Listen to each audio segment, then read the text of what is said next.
नमस्कार, मैं हूं हरवीर सिंह। हिंद किसान की बात में आपका स्वागत है। आज हम बात करेंगे सरकार की उन कोशिशों की जिसमें वो निर्यात को बढ़ावा देने का दावा कर रही है। सरकार ने तमाम सारी तैयारियां की हैं। अगर आप देखें, पिछले दिनों कृषि मंत्रालय ने आंकड़े जारी कर कहा कि मार्च से लेकर के जून के दौरान लॉकडाउन में भी हमारा निर्यात पिछले साल के मुकाबले 23.34% बढ़ा है। तो ये बड़ा एक उपलब्धि की तरह से पेश किया गया। लेकिन अगर हम इनको देखें, सरकार ने जो जानकारी रिलीज़ की है उसमें कौन से उत्पाद इस दौरान निर्यात हुए उनका पूरा ब्यौरा नहीं मिलता। और सरकार के जो पिछले दिनों कदम है उसमें लगातार पिछले 2.5 महीने में हम देखें कई कानून लेकर के आए, कई फैसले किए कि कृषि क्षेत्र को लेकर के तमाम प्राथमिकताएं दिखाने की सरकार ने पूरी कोशिश की है। और जो 3 कानून बदले गए हैं उनमें निर्यात को पूरी तरीके से मुक्त करने की बात है, एक तरह से कि कितना भी आप खरीदें, स्टोर करें, लेकिन निर्यात करें।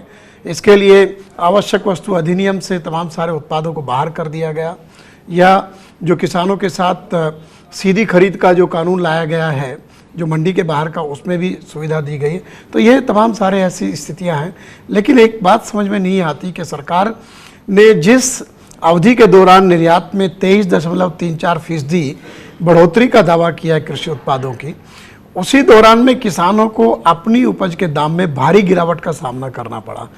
इसका मतलब अगर हम इस तरह से देखें कि निर्यात में बढ़ोतरी का किसानों को बेहतर दाम मिलने की गारंटीज से सीधा कोई संबंध इस दौरान तो नहीं दिखा। आगे दिखेगा या नहीं दिखेगा ये आने वाले दिन बताएंगे। लेकिन ये तमाम सारे ऐसे उत्पाद भी हैं जिनकी कीमतों में भारी उतार चढ़ाव होता है। सरकार का ये इस तरीके का जो नीतिगत फैसला है, इवन कानूनी जामा भी उसको पहनाया जा रहा है कि क्या कभी संकट की स्थिति में बड़ी प्रतिकूल स्थिति तो पैदा नहीं कर देगा देश में और सब कुछ बाजार शक्तियों के हाथ में छोड़ देगा। ये तमाम सारे ऐसे मसले हैं कि कई उत्पाद संवेदनशील हैं, जैसे चीनी है, लेकिन चीनी को तो अभी भी आवश्यक वस्तु अधिनियम में रखा गया है। प्याज और खाद्य तेलों के मामले में कई बार अचानक दिक्कतें पैदा होती रही हैं। ऐसे में जब तक कानून बदलेंगे तब तक क्या होगा, ये इंटरेस्टिंग होगा उस वक्त देखना। लेकिन निर्यात को जो देखने में काफ़ी सरल लगता है, इसमें बहुत सारी पेचीदगियाँ भी हैं इस क्षेत्र में। इन तमाम मसलों पर बात करने के लिए हमारे साथ 2 खास मेहमान आज इस कार्यक्रम में हैं। प्रोफेसर विश्वजीत धर, जो JNU में इकोनॉमिक्स के प्रोफेसर हैं और दुनिया भर में जो इंटरनेशनल ट्रेड है, अंतर्राष्ट्रीय व्यापार के जो मामले हैं उनके एक बड़े एक्सपर्ट शुमार होते हैं। हमारे दूसरे मेहमान हैं all India coordination committee of farmers movement के संयोजक युद्धवीर सिंह। युद्धवीर सिंह किसान आंदोलनों से जुड़े उनका एक लंबा अवधि है, दशकों से, कई दशक से उसके साथ जुड़े रहे हैं। भारतीय किसान यूनियन में बहुत बड़ी भूमिका निभाते रहे।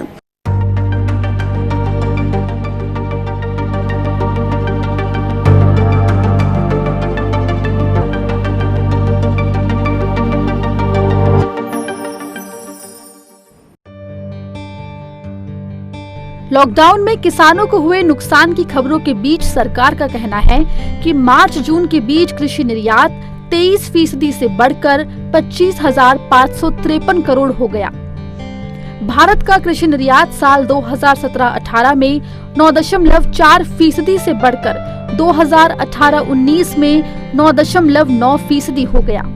वैसे विश्व व्यापार संगठन के आंकड़े बताते हैं कि विश्व कृषि व्यापार में 2017 में भारत का कृषि निर्यात 2.27% था और आयात 1.90%। वहीं फलों और सब्जियों के उत्पादन में भारत का दूसरा नंबर है। लेकिन इससे जुड़े कई सवाल भी हैं। दरअसल हाल ही में करीब 2.5 महीने में कृषि से जुड़े फैसलों की झड़ी लग गई है। इन फैसलों के साथ ही कृषि निर्यात को भी जोड़ा गया है। खासतौर से आवश्यक वस्तु अधिनियम और फसलों की सीधी खरीद को लेकर किए गए कानूनी बदलावों को उसी नजर से देखा जा रहा है। कहा जा रहा है कि इससे निर्यातकों के लिए पैदा होने वाली अनिश्चितता के हालात दूर होंगे। हालांकि सरकार की ओर से दिए जा रहे तर्कों के बीच सवाल ये भी है कि जिस अवधि के लिए निर्यात में बढ़ोतरी की बात की जा रही है, उस दौर में लॉकडाउन की वजह से किसानों को उनकी उपज के दाम में भारी गिरावट का सामना करना पड़ा। मुक्त निर्यात की आलोचना करने वाले कहते हैं कि बिना नियमन का मुक्त व्यापार कितना सही है। संकट के हालात में सब कुछ बाजार शक्तियों के हाथ में देना क्या कृषि के लिहाज से ठीक है? कृषि निर्यात को प्रमोट करने के लिए जिन फैसलों की तरफदारी की जा रही है, दरअसल उनको लेकर किसान संगठन और किसान चिंता इसीलिए भी जता रहे हैं क्योंकि यहाँ अधिकतर किसान छोटी जोत के हैं, जिनके जीवन का एक बड़ा हिस्सा जिंदगी की जद्दोजहद के बीच ही गुजर जाता है। Bureau report, Swaraj express. तो मैं आपसे शुरू करूं विजय जी, ये जो दावा सरकार ने किया है कि अचानक एक रिपोर्ट आती है कि बहुत सारा निर्यात तेजी से बढ़ गया कृषि उत्पादों का, लेकिन वही जो मैंने अपने शुरुआत में भी बात की थी कि वहाँ पर ये दोनों के बीच में तालमेल नहीं दिखता, किसान को मिलने वाला दाम और निर्यात के बीच में। देखिए, पहली बात तो जी है कि भारत का जो कृषि क्षेत्र है जी, उसको हम हमेशा से कहते आ रहे हैं कि ये खाद्य सुरक्षा जो है उसका मुख्य जो है उद्देश्य है कृषि का जी। और खाद्य सुरक्षा देश के लिए और छोटे किसानों के लिए, दोनों के लिए ये एक बहुत बड़ी जो एक ऑब्जेक्टिव है जी। और एकदम से लगता है कि वो जो एक ऑब्जेक्टिव है उससे सरकार बिल्कुल हट गई है। मतलब अब जो कृषि की हम चेहरा देख रहे हैं और जिसका जो अभी नीतियां आ रही हैं, उस कृषि को हमने पिछले 70 साल में देखा नहीं है जी। और हमने इस देश ने बहुत सारे जो फूड इनसिक्योरिटी जिसको कहते हैं, खाद्य असुरक्षा, उसके दौर से हम गुजरे हैं और उसके चलते सरकारों ने ये एक तय किया था कि कृषि नीति पहली बात तो करेंगे कि हर एक भारतीय को जो जितना खाद्यान्न जरूरी है वो पर्याप्त खाद्यान्न मिले। उसके बाद जो कुछ सरप्लस होगा, जो बचेगा, उसको हम जो है निर्यात करेंगे और उसी से चल रहे हैं। पर एकदम से अभी जो सरकार ने जो आंकड़े आ रहे हैं सामने, और उसका मुझे लगता है कि सीधा इसका जो जुड़ाव है इन नीतियों के इसमें है कि एकदम से हमने पूरा बाजार को मुक्त कर दिया है और जो व्यापारी है उनके हाथ पूरे कृषि क्षेत्र को डाल दिया है। इससे किसानों को तो कुछ भला नहीं होने वाला, क्योंकि जैसे आपने कहा और ये अभी सरकार के आंकड़े भी आए हैं कि जो दाम है, होलसेल प्राइस इंडेक्स अगर देखें हम इसका जो फूड सीरियल्स का जी, तो पूरे इसको लेके सीरियल्स और पल्सेस का 2% दाम बढ़े हैं मोटे तौर पर। कई जगह तो दाम घटे हैं जैसे आपने कहा। पर अगर कंज्यूमर प्राइस इंडेक्स देखें, जो जिस दाम पे जो कंज्यूमर है, उपभोक्ता है, उसको खरीदता है जी, तो अनाज का जो मूल्य वो है 7% बढ़ा है, तेल जो है वो 12% बढ़ा है और दालें जो है वो 16% बढ़े। तो एक तरफ से ये हो रहा है कि किसानों को कुछ नहीं मिल रहा है जी। तो ये विजय जी, यही सवाल मैं युद्धवीर जी से पूछूंगा। युद्धवीर जी, ये जो आंकड़े आए अभी के इतना निर्यात बढ़ गया है, और दूसरी तरफ ये अभी जैसे विजय भी आंकड़े दे ही रहे हैं कि किस तरीके से जो किसानों से उत्पाद जब खरीदे जाते हैं, जो उनको दाम मिलता है वो तो नहीं बढ़ा। उल्टे अगर हम देखें कि कुछ गेहूं वगैरह को छोड़ दें जिसका सरकारी खरीद थी, बाकी तो किसानों को एमएसपी भी नहीं मिला, और जो फल सब्जियां थी उनकी तो और बुरी हालत थी। तो ऐसे में ये आंकड़े क्या हकीकत को आपस में जोड़ते हैं या इनके बीच में विरोधाभास है? युद्धवीर जी। देखिए हरवीर जी, मैं आपको ये बता दूं, हमको थोड़ा पीछे जाना पड़ेगा इसको लेके जी। जब से ये डबल ड्राफ्ट और WTO की शुरुआत हुई और कृषि को व्यापार में लाया गया जी, तब से ये कॉन्स्पिरेसी हो रही है कि किस तरह से हिंदुस्तान के बाजार को कब्जाया जाए जी। और निरंतर पूरी दुनिया के जो विकसित देश हैं उनका एक ही है कि वो हिंदुस्तान को एक बड़े बाजार के रूप में देखते हैं। अब हमारा जो किसान है वो जितने भी खाद्यान्न हैं करीब करीब सब में आत्मनिर्भर है और सरप्लस है हमारे पास जी। और जिस चीजों जो चीजें शॉर्टेज है जिन चीजों की, उनको भी किसान उत्पादन उनका करने में सक्षम है, बशर्ते कि सरकार उसको उचित मूल्य और खरीद की गारंटी दे। पीछे आपने देखा होगा प्रधानमंत्री ने दलहन के बारे में अपील की देश के किसान से, 6 महीने के अंदर उन्होंने सरप्लस स्टॉक दे दिया था बना के। तो हिंदुस्तान के किसान पे बेसिक सरकार के लोग भी समझते हैं कि हमारे पास वो क्षमता है जो हम अपने पूरे देश को खिला सकते हैं, उसके बाद सरप्लस हम पैदा करके दुनिया के अन्य मुल्कों में भेज सकते हैं।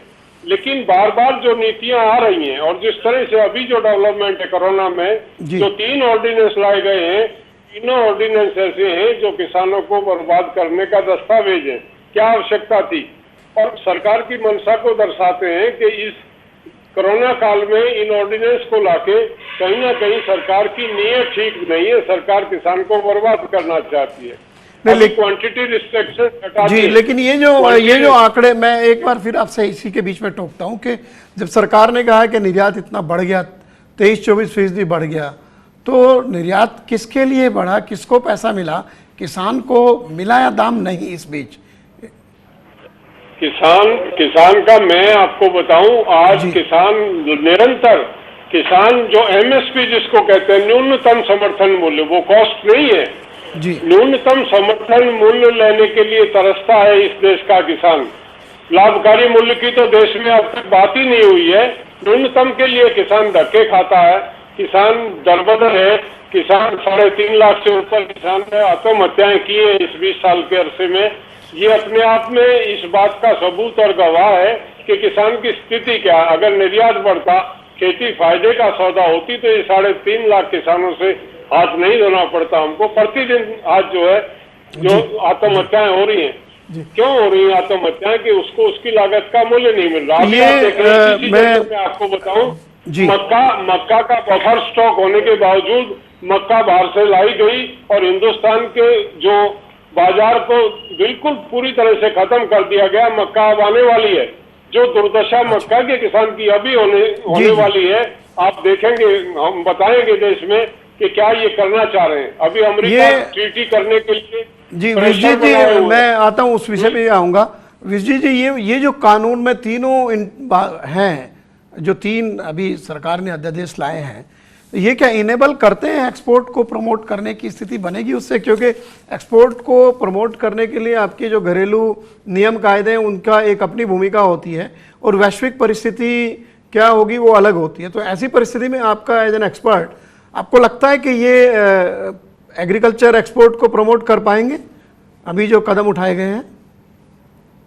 नहीं, ऐसे तो नहीं हो सकता है, क्योंकि विश्व के बाजारों में एक्सपोर्ट के लिए बहुत सारी चीजें जरूरी है। पहली चीज तो ये है कि जो फूड सेफ्टी के जो नियम है, और उसमें WTO के नियम है और कई देश अपने खुद के उन्होंने नियम बनाए हैं, और उसके वो जो मापदंड है उस पे खरा उतरना पड़ेगा, नहीं तो हम बाहर कुछ बेच नहीं पाएंगे।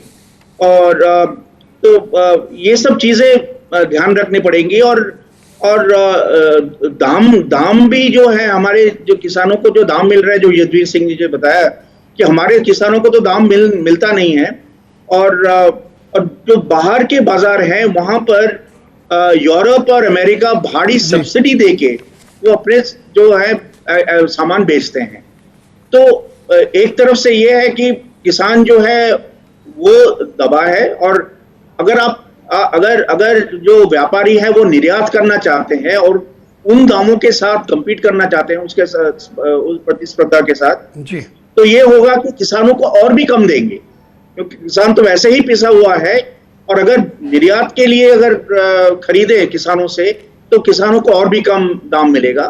तो ये जो सिचुएशन, ये परिस्थिति हमने खड़ा किया है निर्यात करने के उसमें, तो इसमें तो किसान वैसे ही बर्बाद हो रहा था, और निर्यात के चक्कर में और भी ज्यादा किसान पे बोझ आएगा।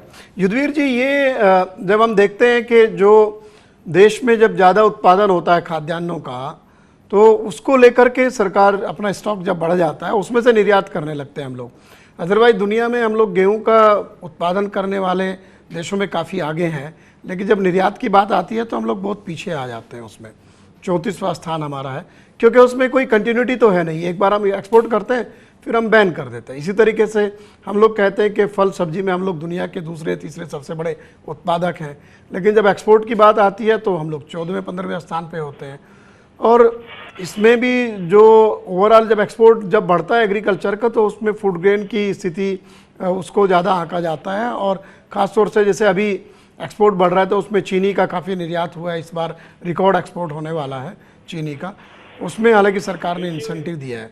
तो ये जो अनसर्टेनिटी है, और जैसे अभी विश्वजीत भी कह रहे थे, तो ये तो पॉलिसी में कोई कंटिन्यूटी है ही नहीं हमारी पहले से भी, और अभी भी अगर ऐसा होगा तो कैसे हम लोग उस पर निर्यात को एक भरोसेमंद आय के स्रोत के रूप में किसानों के लिए देख पाएंगे। और यहाँ एक छोटी बात और मैं कहूँगा, जैसे अभी विश्वजीत ने भी इशारा किया था, खाद्य तेलों में तो हम लगभग 50% हिस्सा हम आयात करते हैं, तो इन्होंने तिलहन और खाद्य तेलों को भी ECA से बाहर कर दिया। और तो ऐसे में मतलब क्या कंसिस्टेंसी है ये पॉलिसी में? कुछ आपको लगता है कि कोई तारतम्य है नीति में दीर्घकालिक रूप से? ये युद्धवीर जी। देखिए, मैं आपको बताऊं, अभी जो खाद्य तेल की बात हुई, एक जमाना ऐसा था कि हम 97% अपना उत्पादन करते थे और 3% की शॉर्टेज थी हमारे पास। आज 40% की शॉर्टेज पे हैं हम। अगर आप थोड़ा पीछे लौटें तो पाम ऑयल की हिस्ट्री में जाएं आप, जब पाम ऑयल का जो हमने आयात किया और पाम ऑयल हमारी मार्केट में उतरा हिंदुस्तान में, क्योंकि परचेजिंग पावर एक बड़ा सवाल है, क्रय शक्ति कम है लोगों के पास, सस्ता पाम ऑयल बाजार में उतार के, और सस्ता भी वो पाम ऑयल की 2 कैटेगरी थी, एक खाने के लिए, एक साबुन बनाने के लिए। जितने भी बाजार थे, जितने भी होटल्स थे छोटे कस्बों में, शहरों में, वो साबुन बनाने का तेल 20 साल खिलाया इस देश की जनता को। वो सस्ता तेल खिलाने की वजह से हमारा सरसों का, नारियल का, मूंगफली का, हमारा जितना भी जो एडिबल ऑयल का जो किसान था, सरसों का, मैं आपको याद दिला दूं, ये बात 2001-2 की है, जब पाम ऑयल का एक्सपोर्ट हो रहा था, 2200 का रेट था सरसों का, एकदम से 800 रुपए सरसों आई थी पाम ऑयल का इंपोर्ट शुरू होने से। हमने मारा अपने तेल के उत्पादक को, हमारी गलत जो नीतियां थी उसकी वजह से बर्बाद हुआ। एडिबल ऑयल में स्थिति ये बनी, 97% से हम 60% के उत्पादन पे आ गए।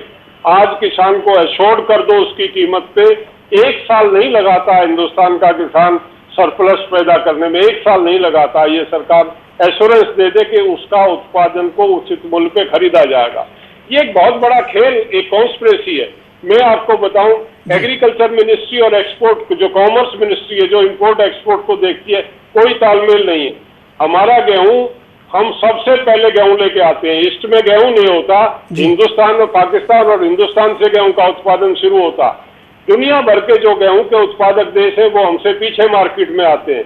लेकिन विडंबना है, हम अप्रैल में गेहूं पैदा करते हैं, आज तक हमारे पास स्टोरेज कैपेसिटी नहीं है। जब उसमें कीड़ा लग जाता है बरसात में, तब उसको एक्सपोर्ट करने की बात करते हैं। उस कीड़े लगे हुए गेहूं को रिजेक्शन होती है, कंसाइनमेंट वापस आती है। हमने सरकारों को बहुत दफे कहा है, जब आपके पास रिपोर्ट है, आप उस गेहूं को जो अप्रैल में आना है उसको बाहर भेजने का प्रबंध आप दिसंबर जनवरी में करें, और अप्रैल में अगर लदान शुरू हो जाए, कीड़ा लगने से पहले गेहूं निकल जाए, तो हमारा गेहूं नंबर 1 की क्वालिटी का है। उसकी जो लोच है, उससे जो ब्रेड बनती है दुनिया में, उसका कोई मुकाबला नहीं है। लेकिन हमारी गलत नीतियां, कोई भी विश्लेषण नहीं, कोई आपस में रैपिड नहीं है यहाँ डिपार्टमेंट में, किसान की किसी को चिंता नहीं है। मैंने कॉमर्स मिनिस्ट्री में भी जाके बात की है, एग्रीकल्चर में भी बात की है, एक दूसरे की जिम्मेवारी लेने को तैयार नहीं है। वो कह रहे हैं हम ट्रेड के एंगल से देखते हैं, कॉमर्स के लोगों का ये जवाब था मुझे। और एग्रीकल्चर में जाते हैं तो वो ये कहते हैं इंपोर्ट एक्सपोर्ट का काम कॉमर्स देखती है, एग्रीकल्चर मिनिस्ट्री उसमें कुछ नहीं कर सकती। इस तरह के गैर जिम्मेदाराना जहां मंत्री और जहां अधिकारी बैठे हों, वह किसान के सर्वाइवल की कैसे सोचा जा सकता है? ये बिल्कुल। तो ये विजय जी, मैं यही सवाल आपसे अगर करूं कि एक तो कोई कंसिस्टेंसी नहीं है हमारा, जो हम लोग जो प्रोड्यूस एक्सपोर्ट करना चाहते हैं उनके लिए हमने कोई मार्केट ही क्रिएट नहीं की है अपने लिए, जहां हम कंटिन्यूटी में एक्सपोर्ट करें। और जैसे अभी युद्धवीर भी कह रहे थे कि जब पब्लिक स्टॉक्स में ज़्यादा होता है, फूड ग्रेन आप एक्सपोर्ट कर देते हैं, उसके बाद आप बंद कर देते हैं। चीनी के दाम थोड़े से देश में बढ़ते हैं तो आप चीनी का एक्सपोर्ट बंद कर देते हैं या साथ के साथ इंपोर्ट करने लगते हैं। ऑनियन में आप करते हैं कि मिनिमम एक्सपोर्ट प्राइस बढ़ा देते हैं और रातों रात एक्सपोर्ट बंद हो जाता है। तो ये जो नीतिगत एक तरीके की खामियां हैं, इसमें जो कंटिन्यूटी नहीं है और कोई एक डिपार्टमेंट या कोई ऐसा विंग नहीं है जो कि रिस्पॉन्सिबिलिटी ले। इसमें कॉमर्स मिनिस्ट्री की अपनी भूमिका है, कंज्यूमर अफेयर्स की अपनी है, एग्रीकल्चर की अपनी है, एपिडा अलग से काम करती है। तो ये सारा इतना घालमेल है, तो कोई भी दीर्घकालिक नीति बना करके कोई फैसला तो होता नहीं। तो अभी भी इसमें क्या लगता है आपको, ये जो कदम उठाए जा रहे हैं और फिर दूसरे ट्रेडर की अपनी लॉबी है, वो अपने हिसाब से फैसले करवाते हैं, यहाँ डोमेस्टिक कंजम्पशन हो या एक्सपोर्ट मार्केट हो? देखिए अरविंद जी, मैंने पहले भी आपसे एक बार कहा था, बताया था कि जी सबसे बड़ी विडंबना इस देश की ये है कि 70 साल से ज्यादा हो गए और इस देश में एक कृषि नीति नहीं है जी। सबसे बड़ी समस्या तो ये है। अब आप यूरोप को देख लीजिए, यूएस को देख लीजिए, हर कुछ साल में, अमेरिका में हर 4 साल में उनकी एक एग्रीकल्चर पॉलिसी निकलती है जी। और 4 साल में किसान को क्या दिया जाएगा, किसान का क्या एक तरह से भविष्य है और आगे की 4 साल की आगे की भी बात उसमें है। अब हमारे कृषि में कृषि की क्या एक भविष्य है जिसको हम रोड मैप बोलते हैं, वो कुछ है नहीं। अभी देखिए कि किसानी जो है वो बिल्कुल अनप्रोडक्टिव हो रहा है, क्योंकि जो उसमें जो प्रोडक्टिविटी है वो बिल्कुल गिर रहा है। अब सबको पता है कि जो हरित क्रांति हुई थी, उसके बाद जो उत्पाद बढ़ा था, उसके अब पिछले दो ढाई दशकों में वो बिल्कुल उसका फायदा अभी मिल नहीं रहा है। नए तरह से टेक्नोलॉजी आने चाहिए, नए बीज आने चाहिए सब, पर उस पे किसी का भी ध्यान नहीं है। और तो जितना हमारे पास पहले हमने एक स्टडी किया था, शोध किया था, उसमें हमने देखा था कि यील्ड जो है एक एकड़ में कितना हम उत्पाद करते हैं। तो गेहूं में हम रैंकिंग करें विश्व में सब देशों में, तो हमारा रैंक 50 से नीचे आता है और चावल में 60 से नीचे आता है। अच्छा, तो कृषि की तरफ से तो किसी के देखने की वो है ही नहीं अभी। तो ये युद्धवीर जी जो अपना विजय जी ने जो कई सवाल खड़े किए हैं कि एक तो हमारे पास कोई समग्र नीति नहीं है, एक एग्रीकल्चर पॉलिसी ऐसी नहीं है जो एग्रीकल्चर से रिलेटेड, जो कृषि से संबंधित सारे मसलों को एक जगह देखती हो। उनके जो अंतर संबंध है, वो प्रोडक्शन हो, वो निर्यात हो, वो टेक्नोलॉजी हो, या किसानों को राहत देने की बात हो, वैश्विक मार्केट में प्रतिस्पर्धा करने की बात हो, और सिर्फ फसल नहीं, बाकी उत्पाद जो है, जिसमें पिछले कुछ वर्षों में हमारा मीट एक्सपोर्ट बहुत बढ़ा था, उसको भी स्टेट गवर्नमेंट ने उसमें कई सारे अड़ंगे लगा दिए, वो भी प्रभावित हो गया। तो ये जो तालमेल का भारी अभाव है, ऐसे में जो एक्सपोर्ट प्रमोशन फोरम बनाने के मौके पे आंकड़े जारी किए कृषि मंत्री ने, तो आपको लगता है कि इनके कोई मायने हैं जब तक के कोई एक सोची समझी पुख्ता नीति ना हो? युद्धवीर जी। बिल्कुल अरविंद जी, हमने ये कहा कि एक नोडल मिनिस्ट्री बने जी, जो कृषि के तमाम मसले एक जगह बैठ के तय हों। ये कृषि मंत्री आज जो बयान दे रहे हैं, किस हैसियत से दे रहे हैं, निर्यात में उनका क्या रोल है, निर्यात के क्षेत्र में, आयात निर्यात में कृषि मंत्रालय का कोई लेना देना नहीं है। बयान इररिलेवेंट बयान देने का मतलब क्या है इतने बड़े देश के सामने आदमी को?